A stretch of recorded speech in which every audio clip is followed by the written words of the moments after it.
right, hello everybody and welcome to Be Jiu Jitsu. This is Mr. John Jordan and Mr. Julian Smith. So, first question I have for you guys, take me back to the beginning of the gym. Where does the school's story begin? I had just gotten third place at the Mundials. I was feeling like I was pretty good at Jiu Jitsu, and I told the guy I was training with, Tim Crater, I was ready to open my own gym. So he gave me the blessing, and I opened a gym, and I was affiliated with BJJ Revolution Team, which had affiliation fees. It wasn't cheap, but it was something I was doing, and we opened up in Broussard with probably 300 square feet.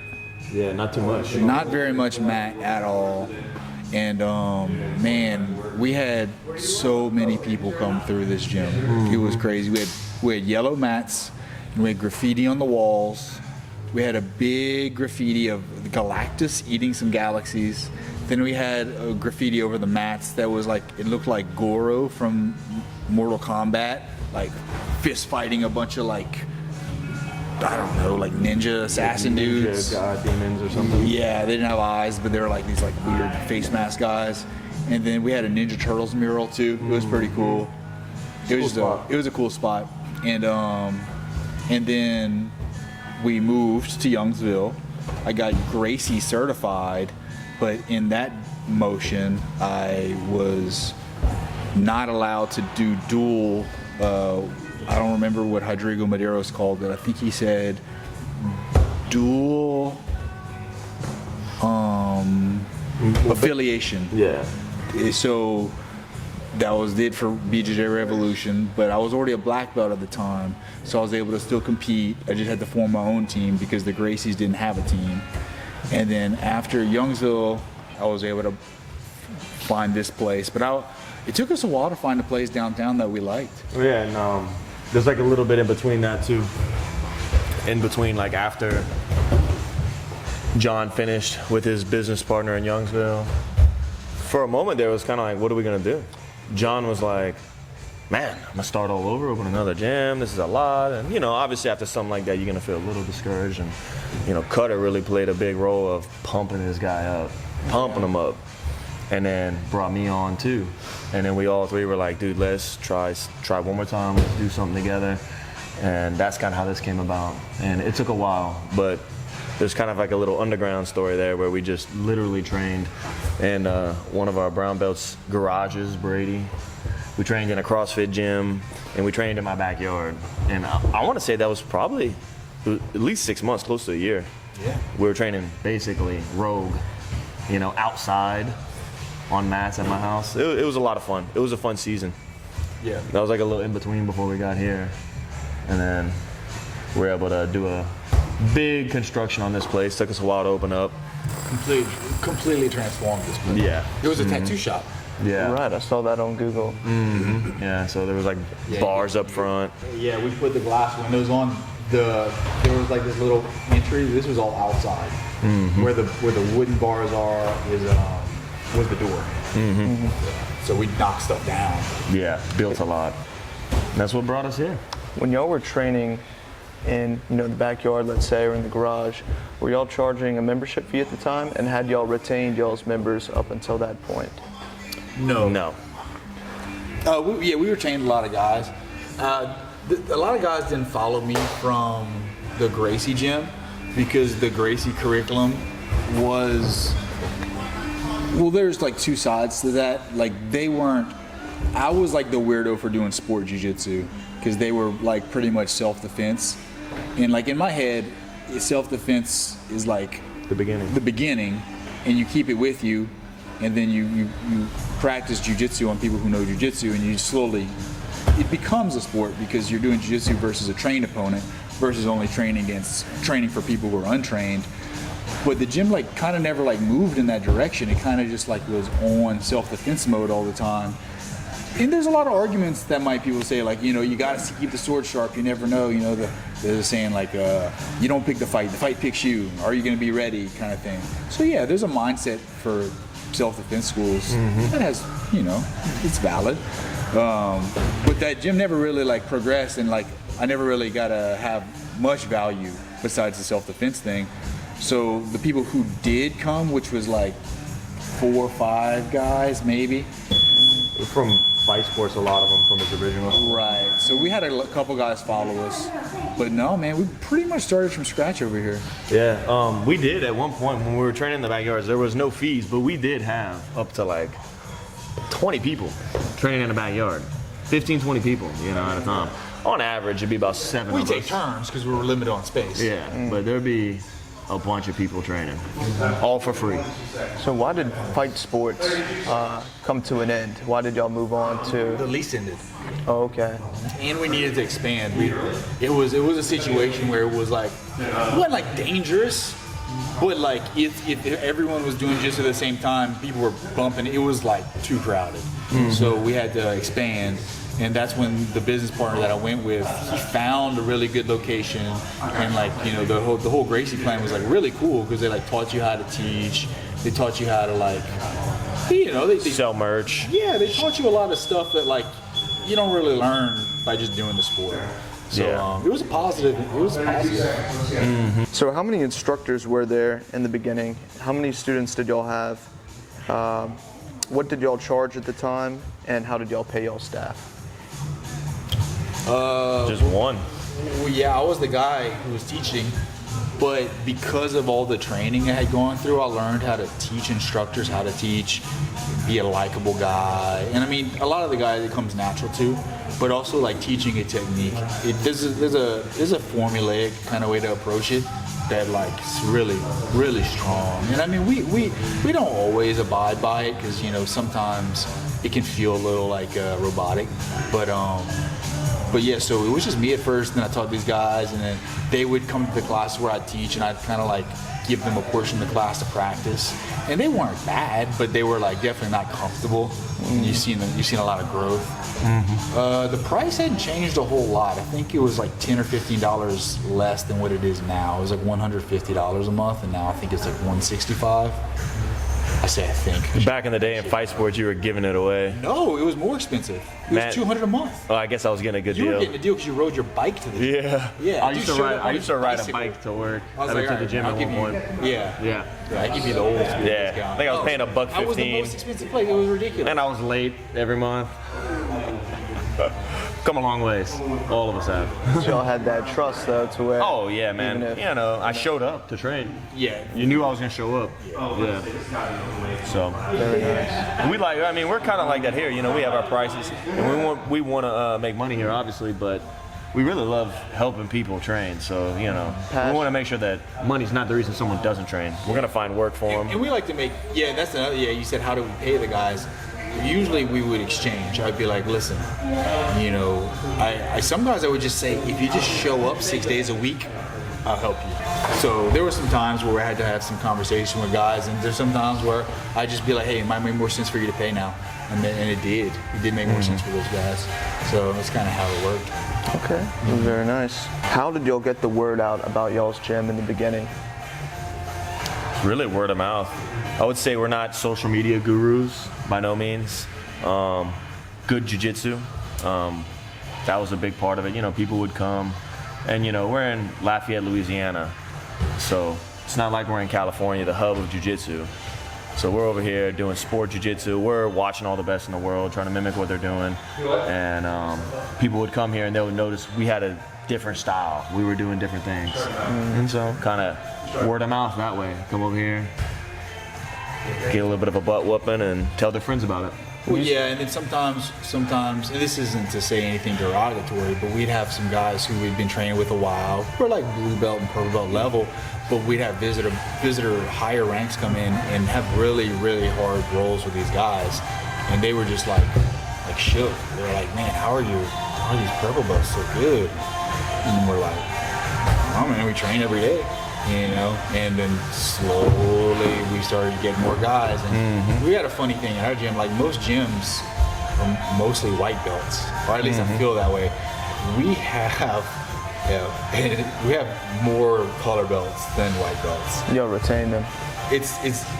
No, they come from other. They come from other schools, and like that's kind of like not cool in jiu-jitsu community, like to poach other students. Like we're really not trying to do that.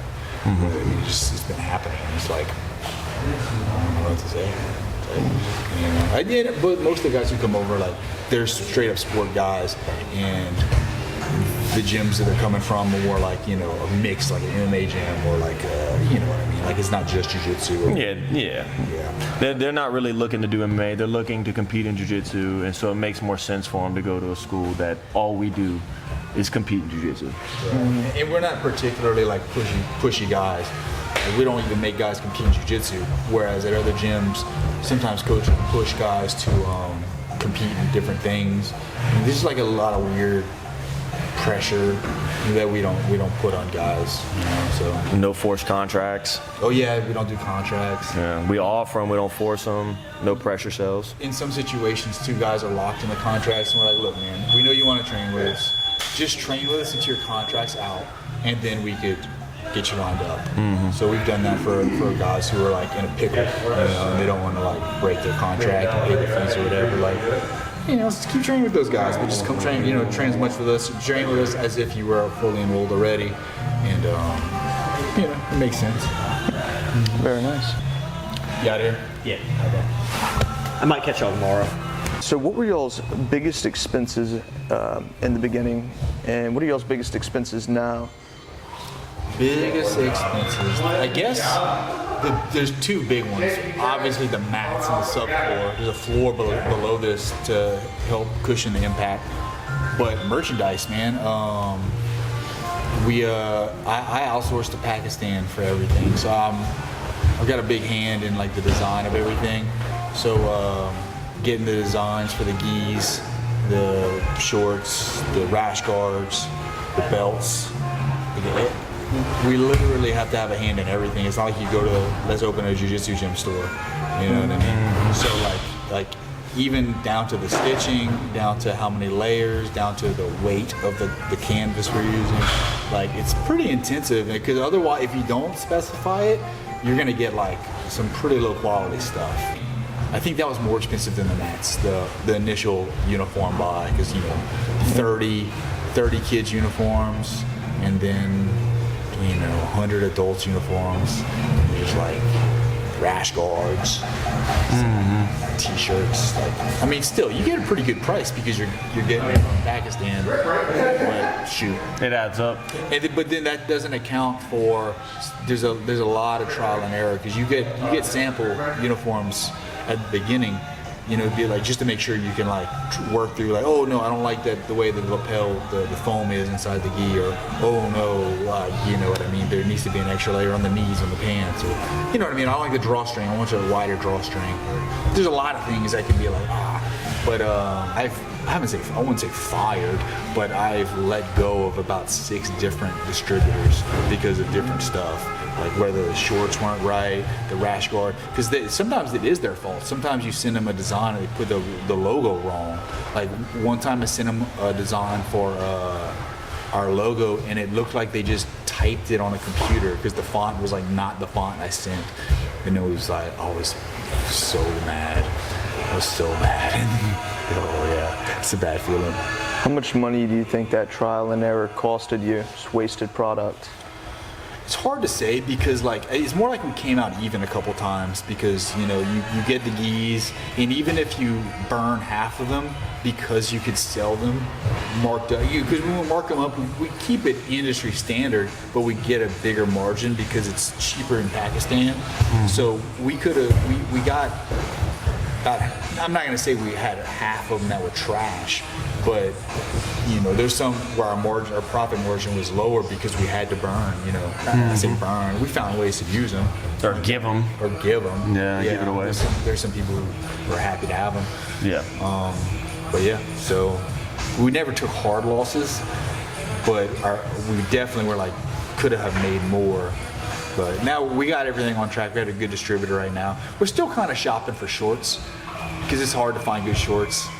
It's just hard. But Everyone likes a different fit too. yeah, True. yeah, and I have certain manufacturing places that I like to use versus others because some places cut corners, like I said. So, Shoot, I like to rock the short shorts. 5-inch seams. I usually say 14-inch. Bringing it back to the 90s.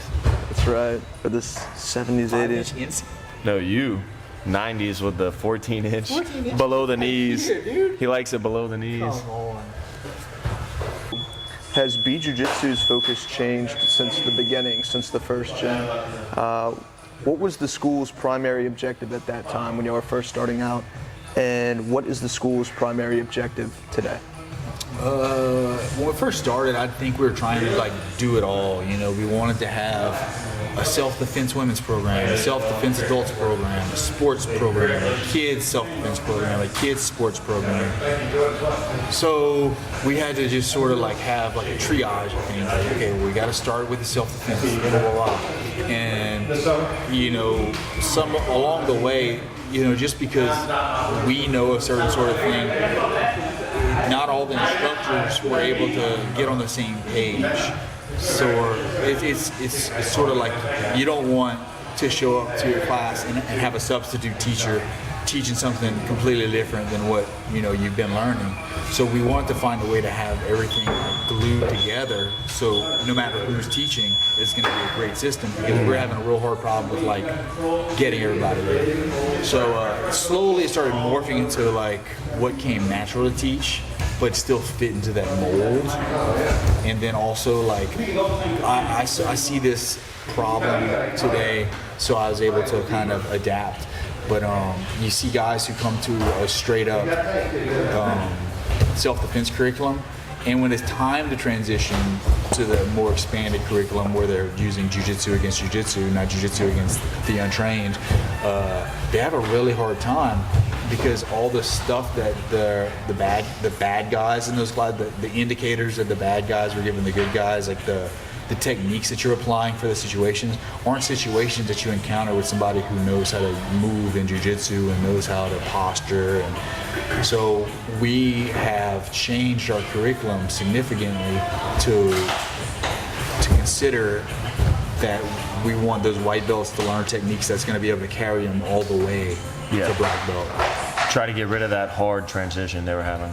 Yeah, because a lot of the guys who did come from the Gracie school, we saw that with them. They were just having the hardest time with rolling and like doing jiu-jitsu because they come from like a really controlled environment, which to a lot of people is really appealing. If you've never done jiu-jitsu, you look at the gym with a bunch of guys who have cauliflower ear, who aren't very inviting, the gym smells real bad, and you look at a real clean gym with a real structured program where everyone's having fun and smiling, and you're like, oh, easy. No brainer. No brainer.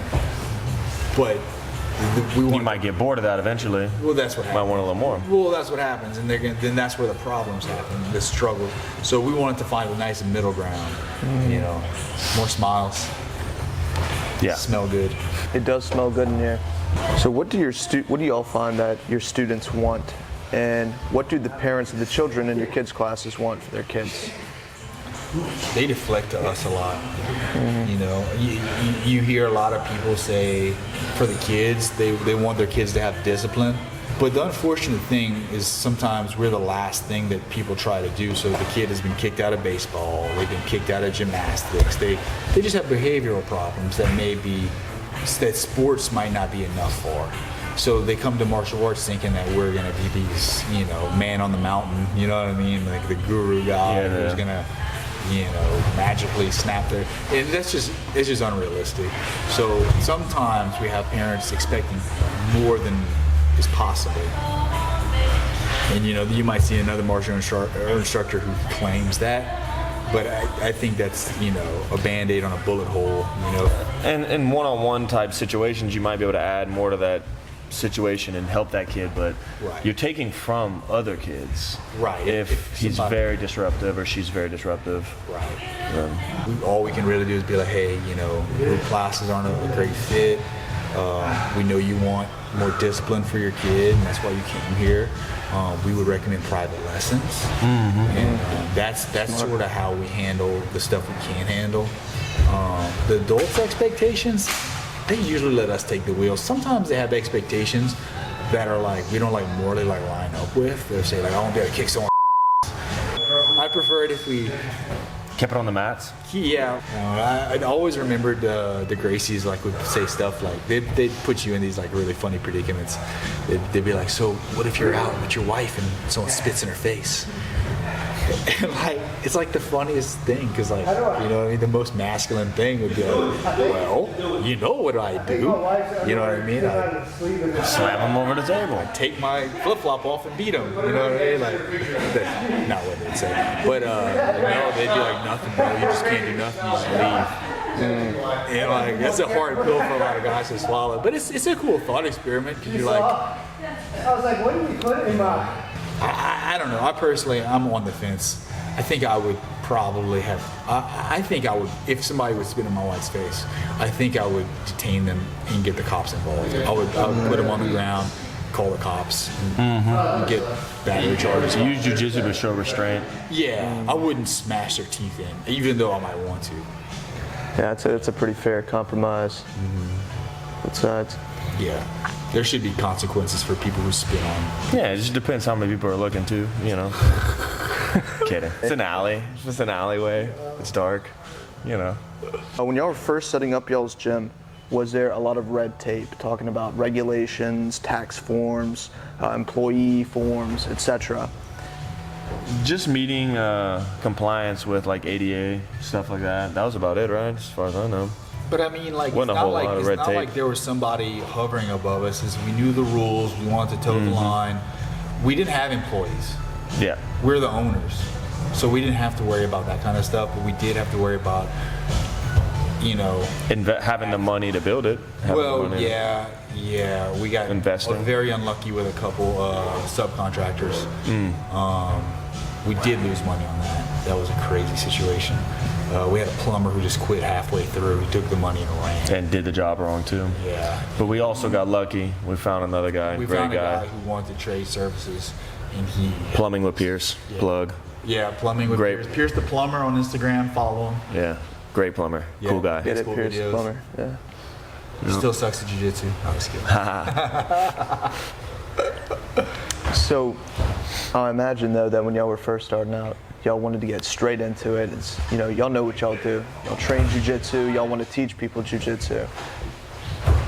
Were y'all concerned at all about the legal stuff? Let's say, did y'all jump straight in, or did y'all have to consult like a lawyer and this and that to get started? We had a waiver. We had a lawyer look at it. He's a friend of ours. Black belt in jiu-jitsu. I mean, other than when I that. first started fight sports, all the legal paperwork that went with it came with us. Oh, nice. Yeah, we instituted some gym rules that people sign. I don't know if it's just like paperwork. It's just like the Nothing bad. Apple.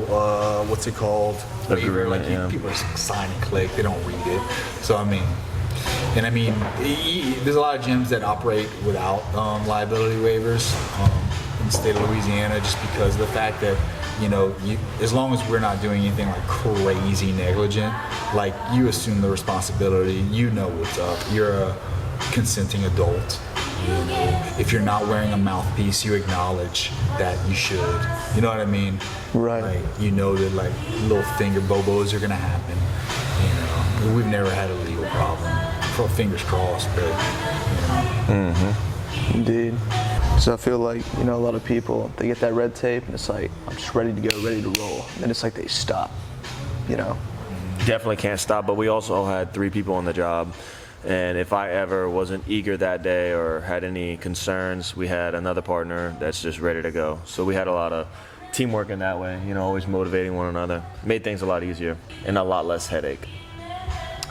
Were y'all getting paid at that time, or were y'all No. just, we're going to work together, put our brains? It was investing. It was allocating the money for the construction, for the mats, for the merchandise, for everything we needed to get it going. And, you know, at first it was just, the bills were paid right away. That was something cool. Yeah, we had enough students from the jump. The bills were paid. That's awesome. That's awesome. But you have to invest time. And, you know, when you're trying to do a job on the side or go to school or whatever it is you're doing on the side, you know, that can be a lot. So not to say it's easy, It's fun.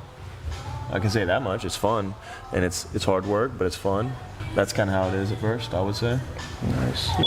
I checked Google, and there were 9 other jiu-jitsu schools or martial arts academies in the Lafayette area. Oh, I didn't know that. It's a lot. I never added them up, I guess. Yeah. I think it's Saturated. Every single one of the gyms, including your own, had a 4.9 star rating or above. Y'all had a 5-star rating. So, and that was Nice. based on 12 plus reviews. It wasn't just like 2 or 3 people rated at 5 stars. I mean, it's very consistent across the area. I kind of already touched on this, but how do y'all reach new students today? And what sets Be Jiu Jitsu apart from the other gyms in the area? 2-week free trial. we have a 2-week free trial. Only one that does that. Only one. No strings attached. No right? strings attached. If you don't like us, we pat you on the back and say we had a good time. And we talked about it. We're the only ones who don't do a contract. We don't require 60 days notice of cancellation. Most people pause during the Thanksgiving holidays, the Christmas holidays. We don't give them no problems. They appreciate it. Yeah. You know what I mean? Anything comes up in life. If you But lose your job or something, we're not going to tell you not to train. We'll Right. pause your membership, keep training. Pause your membership, you train.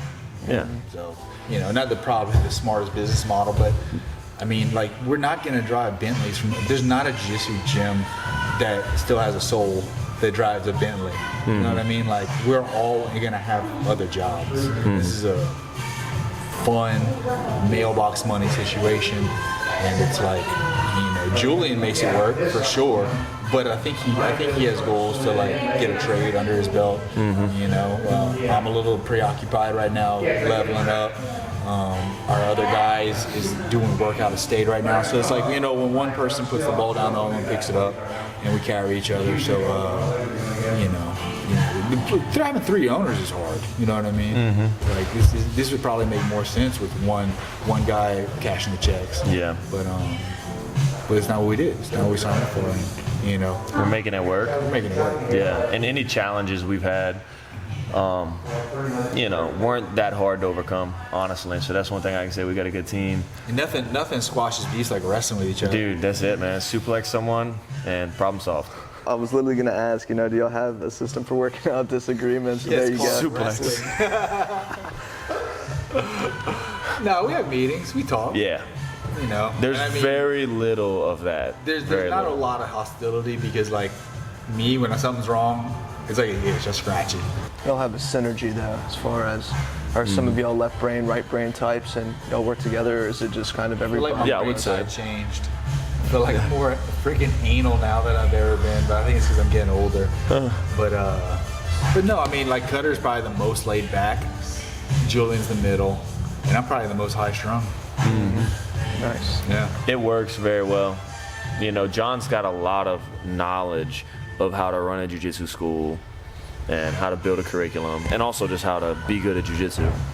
And so him being high-strung, or, it's his choice words, but, him being very particular about how we do things helps the business be what it's supposed to be.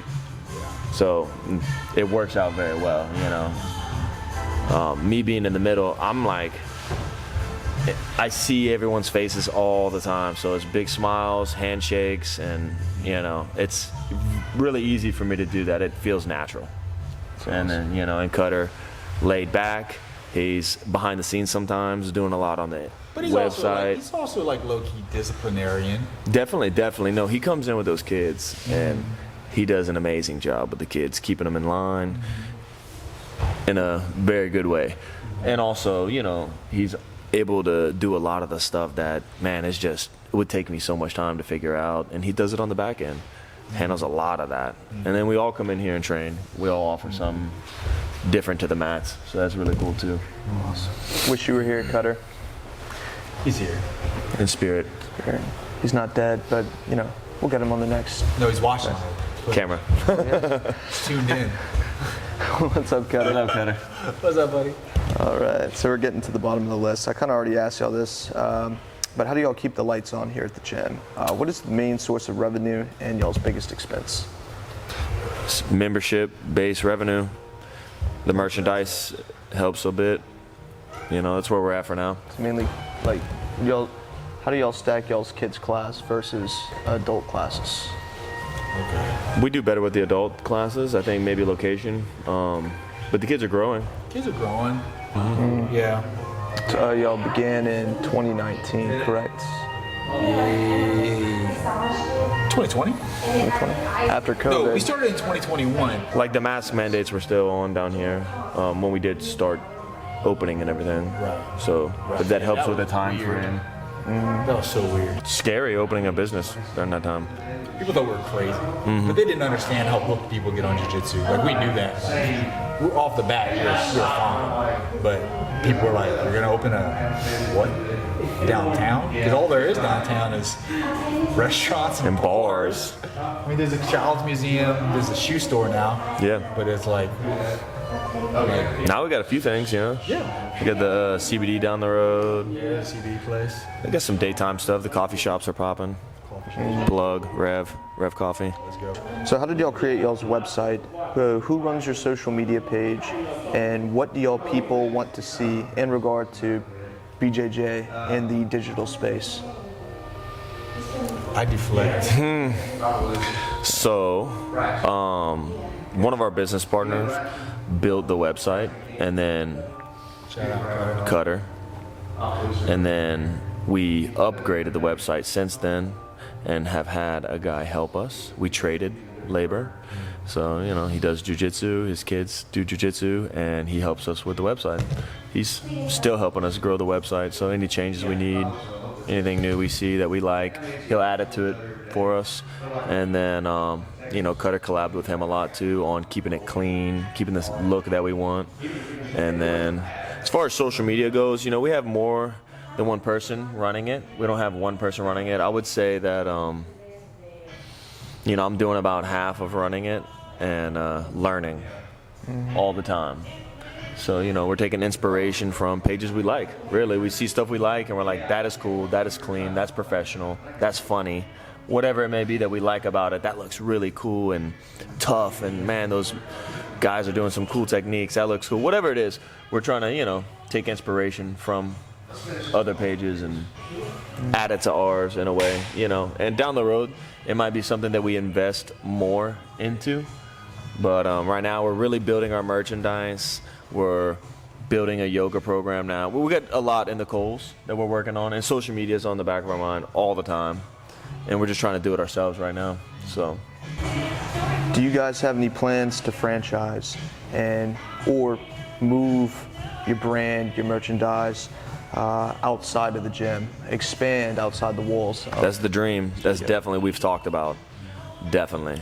Yeah, I think our brand isn't exactly like something that's so local that you know we couldn't sell and have appeal to a global audience. And you know, people are always looking for new gis, new cool jiu-jitsu merchandise. You know, that's an untapped market for us. So yeah, we would eventually like to do that. We want to be able to be in a place with our manufacturer to where we are very confident in the consistency. Like I said, I've been through quite a few of these guys, and once they get the shorts dialed in, and we gotta order sweatshirts, crew necks, because sometimes the sizes are just so funny. Like you might like an XL made in Pakistan, and even though it's Might be like a universal medium. size, it's like a medium here, and then it shrinks. It's like a small now, and I wouldn't want to have global commerce, even, you know what I mean. But Not anybody, not our student, buy our stuff and not like it. not like it, and we have to do a return It's process. got to be quality over quantity, quality over price. We just want to make sure that every piece that people buy from us is going to be perfect for them. And then we're ready for that. That's definitely the plan. It's one bad review. And so we're going to have a shop online, and we might even do a separate shop down the road is the plan, a separate website for the merchandise. But yeah, there's some guys, but speaking about like second jiu-jitsu location, there's plenty of guys who have that dream. I don't think it's unique for us to want to open a jiu-jitsu gym. So we got everything in place to where if they want to do it, we have all the tools they need every step of the way to do it. You know, because we got some guys that we would put our name behind them, because you know, it's not just how good you are, it's how good you are. You know what I mean? It's like we want a cool person, solid person to represent us, and of course we want to have a hand in it. We'd pop in, you know, second home. Help them grow it. Yeah. but we're just not in a hurry to do that. Yeah, It's a lot. It takes a tribe. definitely. Yeah. Awesome. So, but in the Coles have talked about it a ton and still working on it. Very last question. Where do y'all rank your guys, or guys and girls? Where do y'all, would y'all put them against the best in the area? Well, I mean, we just had a purple belt who was ranked top 10 in the world. So, I mean, that's pretty good. That is pretty good. Coda, one of our brown belts, was ranked top 20, I think, in the world. So, I mean, that's pretty good, you know. But we got regular guys. We got guys that work offshore come in. And they're good. We got dads here that are like good. We got dudes who are Brady Mills here. right over here. Can't get enough of it. And I mean, you know, the techniques speak for themselves. Like, there's a level of athleticism that some guys can't bring, but you know, everybody learns different. You know, we like to teach a special style of jiu-jitsu, and it seems like it's effective. And we're up to date. You know, that's one of the main things. We're up to date with what's going on. We do our best to stay up to date. Jiu-jitsu is constantly evolving, but it's fun for us. We love what we do, so we're always watching the latest matches and dissecting what's going on and adding it to our game. So, and I think that's a big benefit to our guys being good, you know, and not to say that there aren't other good guys in the area, you know, we're not trying to boast too much, but our guys are definitely up to par, if not better. So, Awesome. in some situations. I believe it. So- These guys, everything I've seen, they give me a very hard time, but that's awesome because lots of learning, lots of growth. Thank you, guys. Thank you. Awesome.